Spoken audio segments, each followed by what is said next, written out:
Hello all of you beautiful people, Jules here for WhatCulture.com. You know what, a fair number of wrestlers, they're probably going to hell. I mean, they're liars by trade, and the racket has spewed forth a litany of criminals, some of which have committed the worst, most unimaginable atrocities. And you know what, I thought that I'd bring my series over from the gaming channel, which was called the 7 Deadly Sins, surprisingly enough, which took a look at different video games and which sins they best represented, and now I think it's time to apply that same mentality to the wrestling industry. The question here we're going to answer today is, which sin is best represented by which wrestler? Well, let's take a look. As I'm Jules, this is WhatCulture.com, and these are the 7 deadly wrestling sins and who committed them. Number 7, Sloth. Vince McMahon. Now, we're in a bit of a weird one with this because Vince McMahon actively tries very hard to make what is a truly terrible and lazy television show. Vince McMahon's 2021 output, however, is the closest link to the brief of Sloth.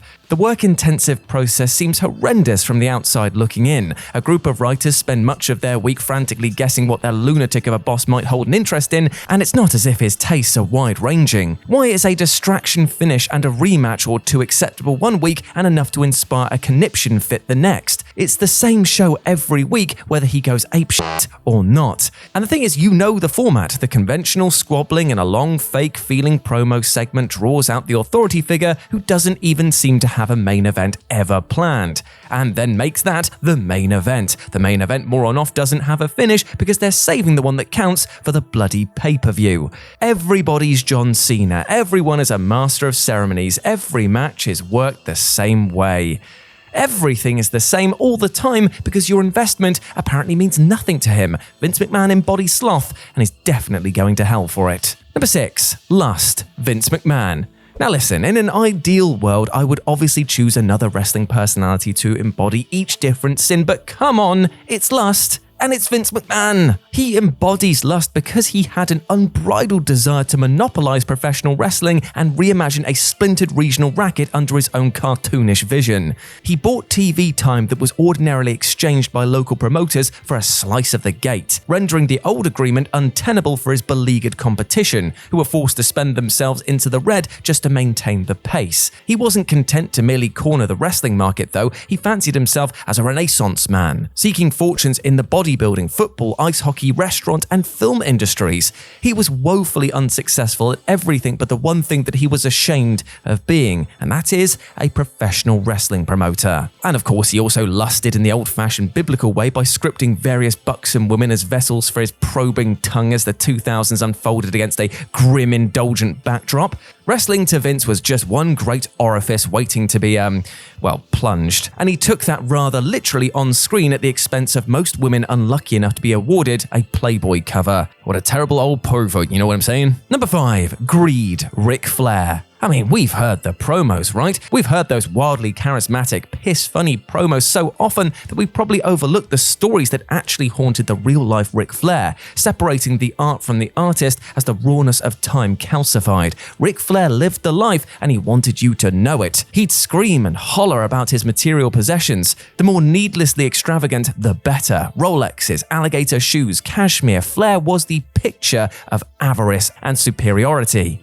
On a cosmetic kayfabe level, he fits the theme best, but his sense of greed extended far beyond the ring. He lived the gimmick, for one, and it nearly killed him financially as a result. He never stopped living the life, even when the life told him in no uncertain terms that it had deserted him. Flair's greed for the spotlight was also legendary. In order to maintain his lifestyle and buy his however many dollar suits, he gigged his own forehead at the merest hint of an angle, elbow dropped his jacket when the booker knew that they could no longer put a real opponent there in the ring with him, and cut rambling, nonsensical promos removed from his seminal vintage just to feed his own desire. Number 4, Wrath. Vince McMahon. Yes, I know it's Vince McMahon again, but come on, it's Vince McMahon. Vince McMahon is an overgrown toddler with a wild temper. I could just end the segment here, really. When something disagrees with him, he will tell that something to f*** off. When a wrestler commits even a minor transgression, even when it's something that they don't know not to do or something that they were allowed to do a week prior, Vince, in petulant response, will bury them on screen. Austin. His anger cannot be contained. He'll sit there in his office, and if he's not been sufficiently fed and watered, will reject any and all creative ideas. He is the leg drop of Damocles hanging over the roster. And if you want examples of his wrath being manifested on screen, then just look at what happened with poor old Miro. Miro had the temerity to seek outside work after having been fired, and then all of a sudden, his wife Lana was just getting smashed through a table every other week.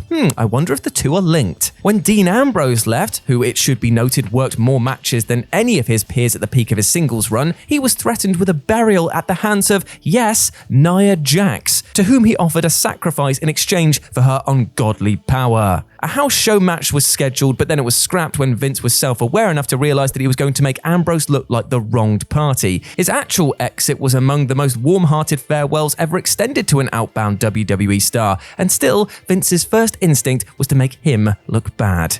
Number 3. Envy. Jeff Jarrett. The great shame about Jeff Jarrett, in that his envy has defined his entire career in shorthand, is that he was a tremendous mid-card act who thought himself more to the cost of his legacy. Now, most don't recognize Double J as the prodigy who contrived to star in the dying territories in their doomed reboots, or the braying misogynist who at least knew how to sell that he was an asshole. They know him as the man who wanted to be Stone Cold Steve Austin, but only ended up Triple H'ing Monty Brown. There's no shame in being a great mid-card act, but Jeff was always insistent that he had the stuff. He didn't have it even when he had the stroke to go get it. After killing his chances of working a top program with Steve Austin after calling him a blasphemer, Jeff returned to the WCW with Vince Russo, who was so adamant that Jeff was something that he unfortunately wasn't. What he wasn't was the biggest drawing money act of the late 20th century, but then again, who was? Jarrett's envy mutated into cosplay in the early days of TNA, where he essentially played the role of Stone Cold, only misusing the word ass so liberally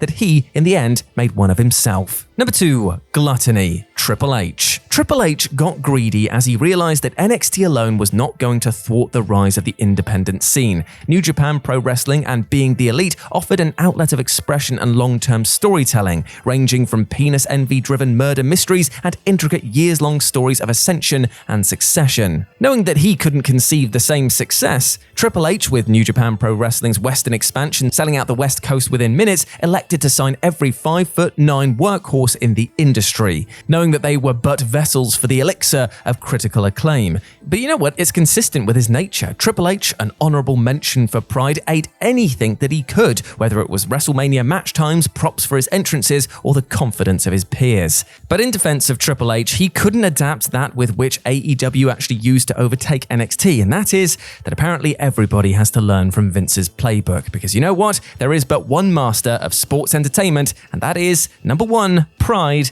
Vince McMahon.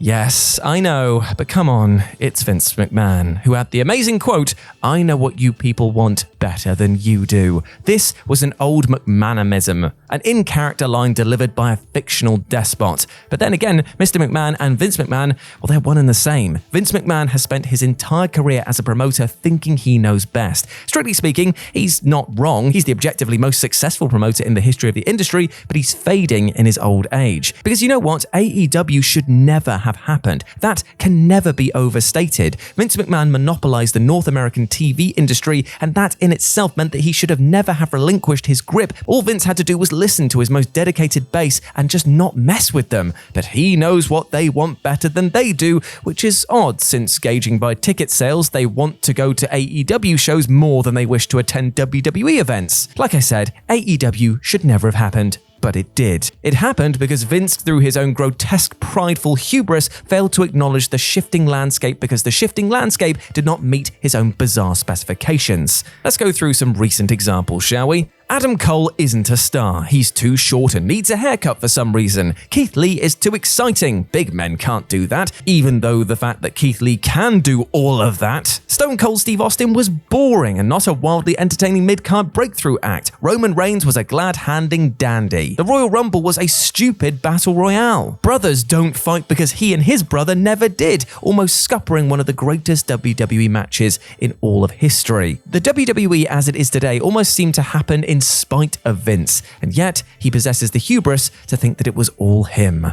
And there we go, my friends. Those were the 7 deadly wrestling sins and who committed them. Let me know what you thought about it down in the comments section below. And if you'd like to see this series continue by going into a deep dive on each of the sins, and I promise not to use so much Vince McMahon next time, then let me know down in the comments section below which one you'd like me to start with. Even though we discussed today a lot about sins, I hope that you guys are not committing the cardinal sin of not being kind to yourself, both mentally, spiritually, and physically. You deserve all the best things in life, my friend. You do, and do not let anything or anyone else tell you otherwise, all right? You are a massive ledge. Now go out there and utterly smash it. Big love from me to you, all right?